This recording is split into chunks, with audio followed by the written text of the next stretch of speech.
سورة التوبة. إنما الصدقات للفقراء والمساكين والعاملين عليها والمؤلفة قلوبهم وفي الرقاب والغارمين وفي سبيل الله وابن السبيل فريضة من الله واللہ علیم حکیم۔ صدقات تو دراصل حق ہے فقیروں کا، مسکینوں کا اور ان اہلکاروں کا جو صدقات کی وصولی پر مقرر ہوتے ہیں اور ان کا جن کی دلداری مقصود ہے، نیز انہیں غلاموں کو آزاد کرنے میں اور قرض داروں کے قرضے ادا کرنے میں اور اللہ کے راستے میں اور مسافروں کی مدد میں خرچ کیا جائے۔ یہ ایک فریضہ ہے اللہ کی طرف سے، اور اللہ علم کا بھی مالک ہے، حکمت کا بھی مالک۔ وَمِنْهُمُ الَّذِينَ يُؤْذُونَ النَّبِيَّ وَيَقُولُونَ هُوَ أُذُنٌ قُلْ أُذُنُ خَيْرٍ لَكُمْ يُؤْمِنُ بِاللَّهِ وَيُؤْمِنُ لِلْمُؤْمِنِينَ وَرَحْمَةٌ لِلَّذِينَ آمَنُوا مِنكُمْ والذین یؤذون رسول اللہ لہم عذاب علیم۔ اور انہی منافقین میں وہ لوگ بھی ہیں جو نبی کو دکھ پہنچاتے ہیں اور ان کے بارے میں یہ کہتے ہیں کہ وہ تو سراپا کان ہے۔ کہہ دو کہ وہ کان ہے اس چیز کے لیے جو تمہارے لیے بھلائی ہے، وہ اللہ پر ایمان رکھتے ہیں اور مومنوں کی بات کا یقین کرتے ہیں، اور تم میں سے جو ظاہری طور پر ایمان لے آئے ہیں ان کے لیے وہ رحمت کا معاملہ کرنے والے ہیں، اور جو لوگ اللہ کے رسول کو دکھ پہنچاتے ہیں ان کے لیے دکھ دینے والا عذاب تیار ہے۔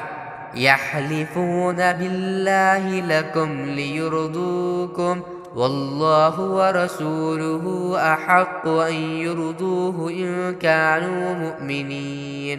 مسلمانوں، یہ لوگ تمہارے سامنے اللہ کی قسمیں اس لیے کھاتے ہیں تاکہ تمہیں راضی کریں، حالانکہ اگر یہ واقعی مومن ہو تو اللہ اور اس کے رسول اس بات کے زیادہ مستحق ہے کہ یہ ان کو راضی کریں۔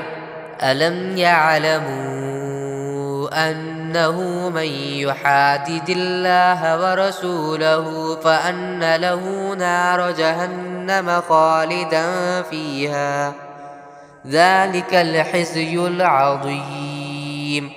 کیا انہیں یہ معلوم نہیں کہ جو شخص اللہ اور اس کے رسول سے ٹکر لے تو یہ بات طے ہے کہ اس کے لیے دوزخ کی آگ ہے جس میں وہ ہمیشہ رہے گا، یہ بڑی بھاری رسوائی ہے۔